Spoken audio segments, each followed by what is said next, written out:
na kwa hii miezi ilikuwepo masala mengine namna hii. Kwa nini? Kwani ilikuwaje kuwaje mpaka wale Mayahudi wakafunga tarehe 10 kwa hama bwana wamekimbia wameondoka waelekea Habasha. Fakharajat fi atharihim, jamaa wakatuma kikosi Yahudhia waona kuisha fani ishakwisha. Fi Ramadhan min as-sanati al-khamisati lil-bi'tha, katika mwezi wa Ramadhan kuna baadhi ya watu utawasikia wasema hii somo ya Ashura hamna hii. Kwa nini? Kwani ilikuwaje kuwaje mpaka wale Mayahudi wakafunga tarehe 10 Muharram? Kwani wao walikuwa waamini kuna mwezi wa Muharram, mwezi wa Rajab? Hivi nyinyi mfikiria miezi iko na Uislamu?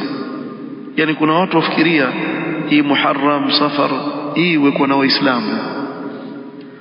Watu wafikiria hivi. La, hii miezi ilikuwepo tangu wakati wa jahiliya huko nyuma, kabla ya kuzaliwa kwa Mtume sallallahu alaihi wasallam. Hii miezi ipo, na Makuraish walikuwa wajua ashhurul hurum, na wakiheshimu yote msoma katika tarehe, wakiheshimu hii miezi. Nenda kasome tafsiri ya innama an-nasi'u ziyadatun fil kufri yudallu bihi alladhina kafaru yuhillunahu 'aman wa yuharrimunahu 'aman liwati'u 'iddata ma harrama Allah. Walikuwa wajua ashhurul hurum, na walikuwa wakiheshimu hii miezi kuwa hawapigani, hawamwagi damu, bali si walikuwa wakifanya haji tangu wakati wa jahiliya. Wakifanya mwezi gani haji? Disemba ama Januari. Yani kuna watu wengine wavaa kilemba kama ngoma hivi, ukimwona unaona nsoma toka wapi? Azhar.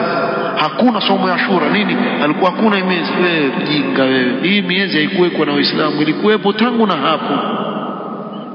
Tangu na hapo ilikuwepo. Labda watatizika kusikia tu mwaka wa kwanza baada ya hijra, mwaka wa kwanza.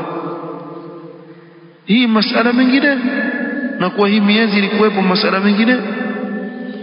Kwa Ramadhani ilikuwepo Ramadhani vile vile kabla hata kufaradhishwa somo. Ramadhani iko vile vile. Ramadhani maana yake si funga. Ramadhani ni mwezi. Ile ibada ya funga ikafunganishwa na mwezi wa Ramadhani.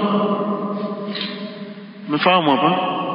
Kwa si mtu akashtuka sasa, kumbe kulikuwa na Ramadhani bana kabla ya kufaradhisha somo. Ilikuwa Ramadhani kabla ya kuzaliwa Mtume sallallahu alaihi wasallam.